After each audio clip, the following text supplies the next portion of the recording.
Hey everyone, thanks for checking out this episode of Aurelius Podcast.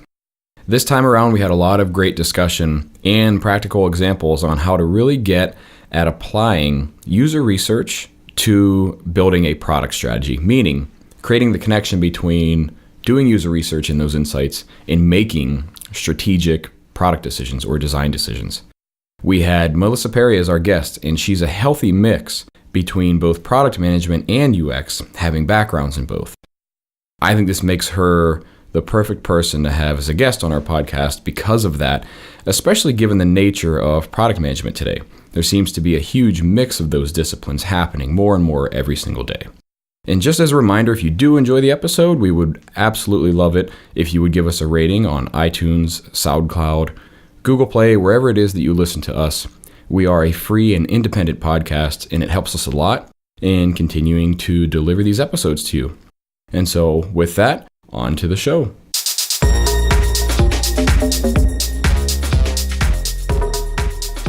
Welcome to Aurelius Podcast, Episode 9 with Melissa Perri. She is a product management consultant and trainer and the founder of Produx Labs and the Product Institute, a new online school for product managers. Melissa, welcome to the show. Thanks for having me, Zach. Absolutely. So, as keeping with a lot of the theme, especially that we've been having conversations in some past guests, product strategy. And I know that this is a topic you're particularly passionate about. And I'm going to dive in and just ask directly first, what does product strategy mean to you? Yeah, I think product strategy is one of those very controversial topics when we get into product management. And where I see most people go wrong is that they think product strategy is a plan. So it's a plan of what is the list of features we should be building, where should we be building it, how do we release it, like the whole gamut there. But to me, I don't see that as viable because a lot of plans fail. You can't really predict what's going to happen like years in advance, like many people would like to. And if you've never tested or been out into the market to get information from your customers, you won't really know if your plan's going to work. So we plan all these things up front and they fail. So to me, an effective product strategy is a system. And that system is comprised of goals and achievable metrics to tell you where you are. So where is the company going? Where does this product in particular going? And then also constraints. So which of the boxes that we want to work within so that we can keep the teams on the track for what we want to do. And these things all work together to allow you to actually achieve goals for your business by solving customer problems. Got it. All right. So there's a couple things that you said in there that absolutely resonate with me for sure. And so the first one I can think of is just you're talking about goals, right? You mentioned goals for the business and setting these up ahead of time so we understand like what our strategy is meant to help us meet. Do you draw a distinction between goals, for the business and goals for the product? Are they different? Are they the same? Yes. I think they're intertwined. So there's different levels of goals that we should be looking at.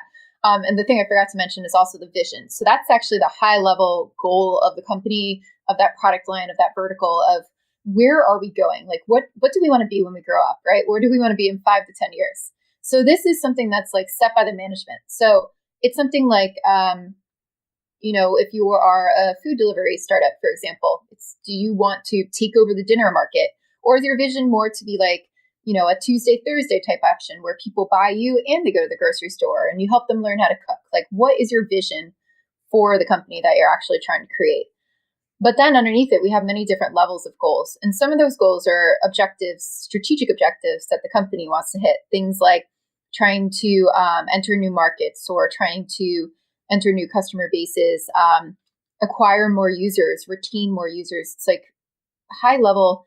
We're not really sure how we're going to get there tomorrow, but we really want to get here, within a year, within 2 years. And then thinking about the products, we have to think about how do we take either what we have now and optimize get to those goals. So as product managers, we're trying to figure out that. What can I do with what I have right now to help get there? Or what can I create that's new? And be things that most people think about as goals and about analytics, right? That's when we're tracking, okay, people did I acquire last week compared to this week. Those are like very low level things that keep the pro a couple levels higher to actually figure out how does our product impact what the business is trying. Right. Okay. So you're talking about the difference between the high level vision of a company and then the lower level product goals or experience type goals. And I'm curious, in that particular case, being that you do draw the distinction between the two, how do you work with that? So how do you get at that higher level vision to be able to connect it and turn it into those lower level product goals? Okay. Yeah. So I think there's a couple things in there. One is that it's not really like a low level product manager's job, or it's really beyond their expertise to be able to set a lot of those strategic high level goals, right? So now we got to work with management and figure out what it is they're actually trying to accomplish. Sometimes that means the people on the ground floor have to go to management and pry it out of them because management might not even be aware of those goals themselves, which is what I run into a lot. Or they're not really sure how to set them, right? So it involves a lot of communication between the levels to actually get there. So the high level vision, that's always set by like the person who's in charge of that vertical of that company, right? So if you're a small company, that's the CEO. Larger companies, it might be the people who are the head of each business line, right? Or setting like where that's going. And maybe they have input from another level up that's more from corporate. So they're setting those things. And then below them on the director levels, those people are setting these like more intermediate goals, these things that don't necessarily relate directly to the product, but to relate to business objectives. So they're looking at things like, retention or acquisition or entering new markets or figuring out how to launch new things. And then the people on the ground floor are trying to figure out what can we build to get there, right? Like what are short-term goals and what can we build to get there? So setting them is a little tricky, right? Because now you have to communicate with each other. Whereas in previous strategy meetings, what happens is management goes into this like black box where they're like, oh, I'll figure out the strategy for the next 10 years. And they come out and then they hand it down and they say, go build this. So when you're actually working more as a system, you have to have like people talking to every level above you and giving you just enough direction so that you know what it is you're being held accountable for, being held to success for. And then you can go figure out how to get it done. Okay. Got it. Yeah. So there's a lot of different players in that, right? Mm-hmm. That leads me to, I think, a natural question, which is how does this change in setting these kind of goals up, depending on if it's a pretty big company, which it sounds like you were kind of describing, right? It's like there's the executive team and then there's these layers in between with maybe folks like you or I who are just building the thing, making the thing. Mm-hmm. How does that change if it's a smaller company, say 100 people? Yeah, it works or less. I think you have less moving pieces when it's a smaller company. So if you've got 100 people or less, you might be working on one product, right? Instead of 20 products, like a large bank, for instance, right? Banks have like mortgages, loans, all those different verticals. When you're looking at strategy, you're looking in a bank within each of those verticals. As a smaller company, that strategy is probably going to apply for your whole business. So it's just that there's less layers. It's not that really if you're a little bit smaller, right? You have less levels to get up to. You have less people to pick the vision out of. That just kind of changes the scope. And I think when you're trying to figure out how to set the goals, I always ask myself, what's the most important thing that we have to do next to try to achieve that vision, right? There's no list of goals that you just pick one from. It's just more of a question of yourself going, getting the team together and going, okay, we want to be here in 5 years. What's the most important thing that we do next? Or one or multiple of those, like top 3, right? If you have multiple teams, what's the most important thing that we do next to actually achieve that vision? And then, how do we achieve that goal that helps us get to the vision? And it's an open-ended question. And it's going to really depend on different teams. When I work with like smaller startup teams that are about, 200 people or less, a lot of their stuff is around optimizing what they have. So their goals in order to become a sustainable company is to become profitable. That might mean acquiring users or retaining users or creating new product lines that appeal to their existing user base to try to get more revenue out of them. So a lot of their goals kind of look like that. When you're a much larger organization, you get into a lot of different things with like legacy systems, maintaining it, looking at different verticals and making sure that they all go together and they're all communicating with each other so that it goes back up to the holistic vision. Yeah, and something you said in there gave me a curious thought, which is if it's a smaller company, it's likely that they have less products, right? That's almost always true. Mm-hmm. So it's kind of like, here's the vision that immediately translate into the product that is the company. Mm-hmm. But like in a financial institution, as an example, then you have maybe multiple products supporting just one part of the vision, right? Yeah, exactly. Mm-hmm. Yep, that's exactly it. And I just think it's, I think people might see it easier as a small company. This is something I get. I hear backlash from people who work at very large companies when I try to introduce these concepts. They go, "Oh, but we're a huge company. We have so many moving systems." And it's true. Like in big companies, there's a lot more to think about, but that doesn't mean that these techniques aren't impossible, right? It just means that you have to consider a lot more stages. And it's also important to kind of focus on what you have to work on, not go crazy about trying to fix them, right? Mm-hmm. Sometimes it's out of your control. So it's more about working with those people rather than trying to take control of it. Yeah. Okay.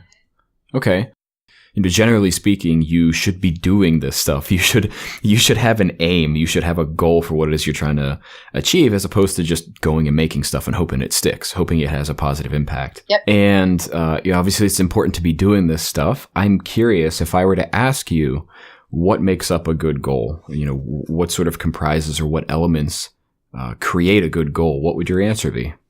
Sure. I think there's a few factors that we have to consider when we're setting goals. One is that it's measurable and achievable. So it's something that we can track over time. We can see the difference between what happened earlier versus previously. So there's usually a time component on goals, right? You want to have some kind of starting point, even if that starting point is 0, so that you can go back and compare what you've done to it. The other piece of it is that it has to be focused more on outcomes instead of outputs. So what I mean by this is that you don't want to set your goals to look at the production of what your team does. I see so many companies say, "Oh, our goal is to ship this feature," but you don't know if that feature is actually going to do anything for you, right? It's maybe it's a really crappy feature and it doesn't actually do anything at the end of the day. Maybe your customers hate it. That's a terrible goal to aspire to. But if you focus more on what you're trying to achieve there, so we think by shipping this feature, right, we're going to be able to increase retention or target this other market. Those are goals you can actually measure. Those are things that result in you shipping things. And that actually plays into the definition of done when you're building products as well, right? Because if you have a goal that's to ship a feature, but that doesn't mean that feature is actually good. So we want to give ourselves room to go back and make it better, make sure we're shipping the right things instead of just shipping.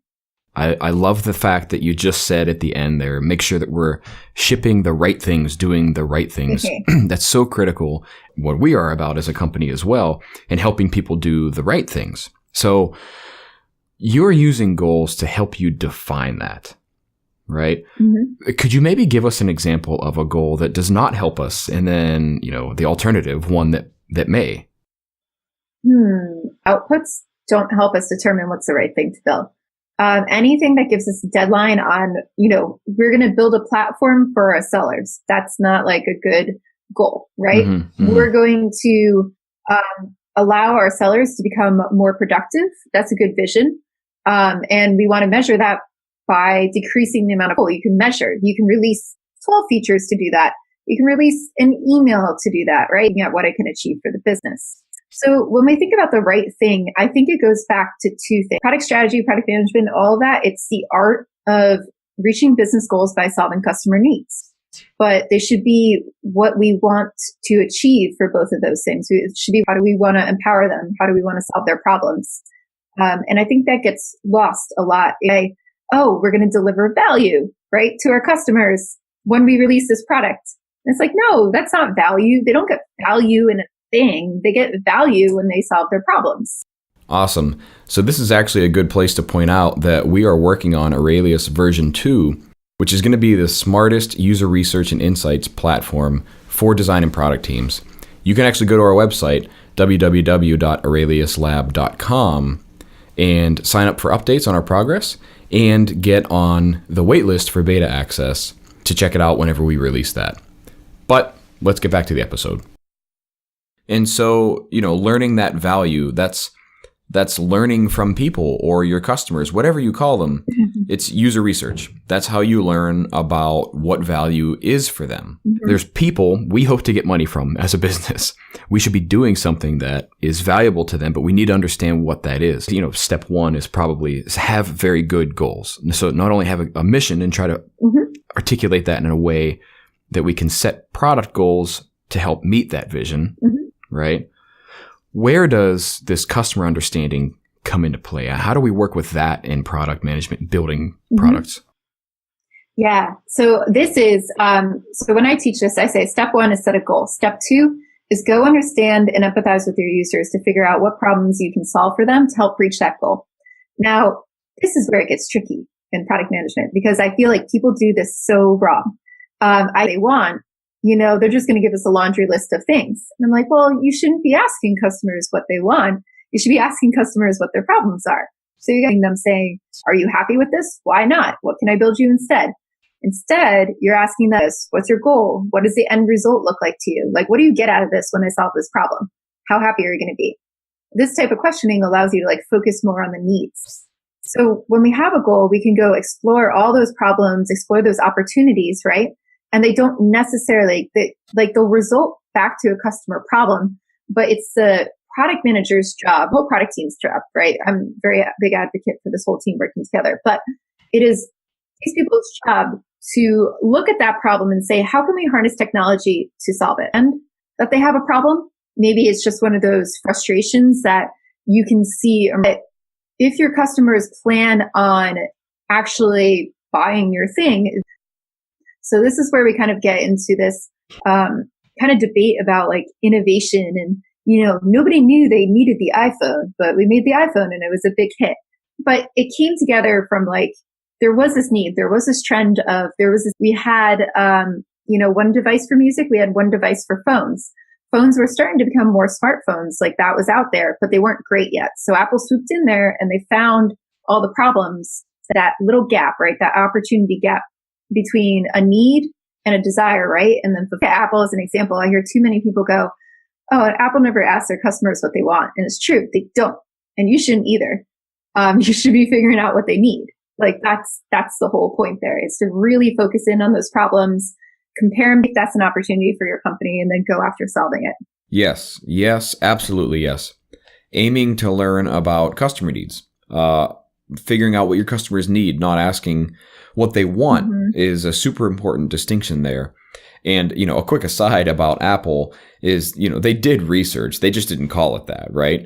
So, aside from all of that, go and learn from your customer and try to use that as a goals that you set to find opportunities that you should act on. And I think that that's really, really important. So talk about that a little bit more, if you would.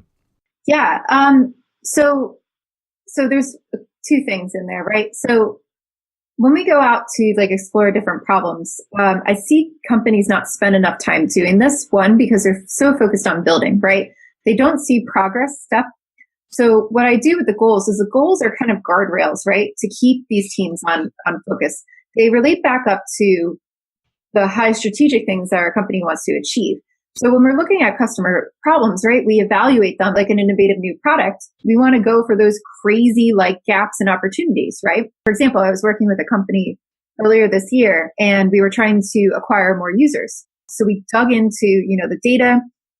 We looked at the conversion funnel, people coming and going, and we found out that there was one area of the conversion funnel that dropped. So we did our strategic analysis there. We figured out where we should concentrate. Then we try to figure out from customers why they weren't getting past that point. So we used a bunch of different techniques, and the one that really stood out to me was using Qualaroo. So we had to try to get in touch with people who we couldn't get in touch with, which is a weird thing if you're this consumer-facing website. So we put Qualaroo on there, and they told us all their problems, right? And it was nothing that we had actually imagined, but we had an acquisition goal, right? We weren't looking the rest of the company. They're looking at, how to make new offerings. They were trying to figure out how to expand to different areas and stuff. But because our team had that goal of acquisition, we had something to really drill down into and explore problems around that. So it kept us focused. And I think that's a big thing for teams.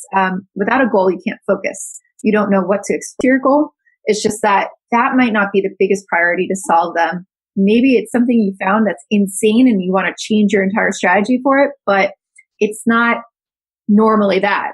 So we have to figure out how to keep ourselves, on the train tracks, how to actually focus and get things done. Yeah. And I mean, so you're talking about really using goals to define what a good decision or product recommendation is. And how I go about getting around politics and emotions and the kind of work that we do. When you talk about a certain recommendation or decision, and it's not only backed up by what you learn from your customers and that research, but also how it directly helps meet one of those really well-defined goals that you should have set up for the product or the experience earlier. I've never seen that meeting go poorly. Yeah. And this is like a big thing that I get from the students there is to say no. How do I say no to their ideas when they come up to me with them? And I tell them, if you do have this, like you said, like if you have that clear goal and you have these top problems, you can then take their thing, get to the root of the problem and say, how does it compare to all these things? If we have, let's do it. That sounds great. But if it's not, then we're not going to work on it. Right, exactly. And you even alluded to this too. I mean, you didn't necessarily call it the backlog or the bug list or whatever, but the reality is that's how it manifests, right? And we often say we have all these critical bugs and X, Y, and Z. And to your point, I think it's completely fair to say sometimes that's true, right? That is the reality. But then a lot of times, if we could simply say, if we fix this, does it help us meet any of our strategic goals? If the answer is no, at worst, you've had a more critical conversation about it than you had in the recent past. At best, you stop wasting your time building shit that doesn't matter, right? And you start like actually delivering value to your customers and your business at the same time. Yep, I believe on those. And the one thing, though, that I will say, because I'm running into this with one of the products I'm using right now, is that you should make sure all your products are stable before you start innovating on new stuff. I am using this product right now that keeps putting out all these new features that has debatable value to the people. Like I'm in this community talking about it and people are like, yeah, it's not really helping, right? But there's so many broken things on it. And it's like, if people can't use your product normally, you're going to have a problem. So I will say your first goal, everybody's first goal when they're creating something new is to stabilize that thing and make sure it's creating value.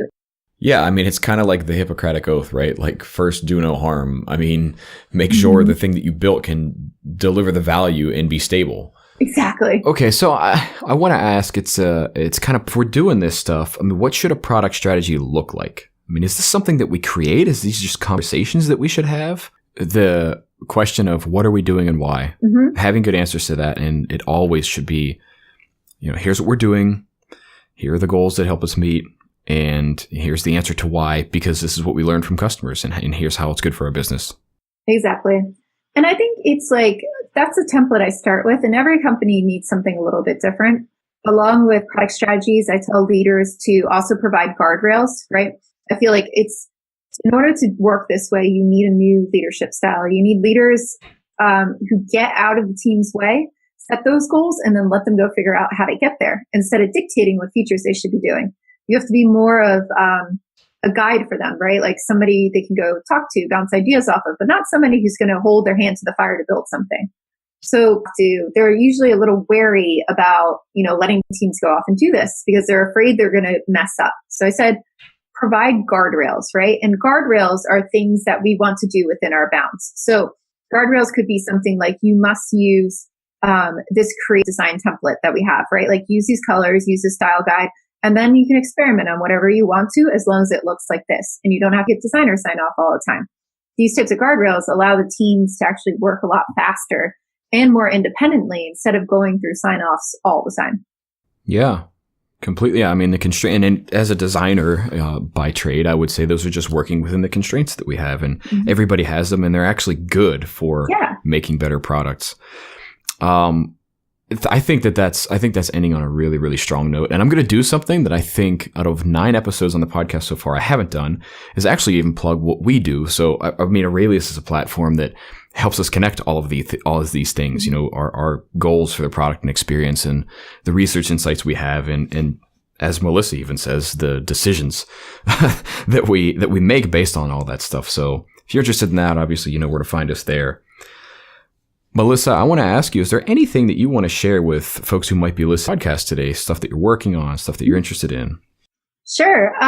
So I've been interested in trying to further product managers, trying to further their careers, further their learning. So just early this year, we launched, after doing a lot of experimentation last year, productinstitute.com. And it's an online class with mentorship, one-on-one mentorship, and a Slack community for product managers. And it's for product managers, not people who've never heard of product before. It's more for people who have about a year experience, a couple months experience. Even if you're a designer and you've worked on a product team before, you'll be able to take this class. But it goes into a lot of detail of what we're talking about here, how to build good products, how to experiment with it. And it's been good. We have 50 people in the first class. We're going to launch the second class on January 31st. And then we're going to keep rolling the admissions after that. And then besides Product Institute, I am writing a book with O'Reilly called Escaping the Bill Trap, How Effective Product Management Creates Customer Value. And we just decided on that subtitle like 2 days ago. Awesome. So excited to actually do it. It's been like a year going back and forth about what we're going to call this thing. But it's a book on how product management should be done, both on the lower level from the product managers, what should be expected from them, but also how organizations need to restructure themselves into product organizations to help harness this way of thinking. So incorporating things like product strategy that we just talked about and how you can be an effective product leader from that. That's awesome. Well, you sound very busy, and it sounds like you're doing a lot of great stuff to support our community. Check out the show notes. We're going to make sure we have links to all of that stuff. Although the book is not out yet, we will make a clear mention of that. Melissa, thank you so much for joining us today. Yeah, thank you. It's been great. All right, guys, we will see you next time. If you enjoyed this episode, consider leaving us a rating on iTunes or wherever it is that you listen to our podcast. And also, you can fill out our podcast survey, where you can let us know if someone awesome that we should have on the show, and even tell us about the things you would want to hear about, topics that are interesting for you. You can check that out in the show notes or on our website.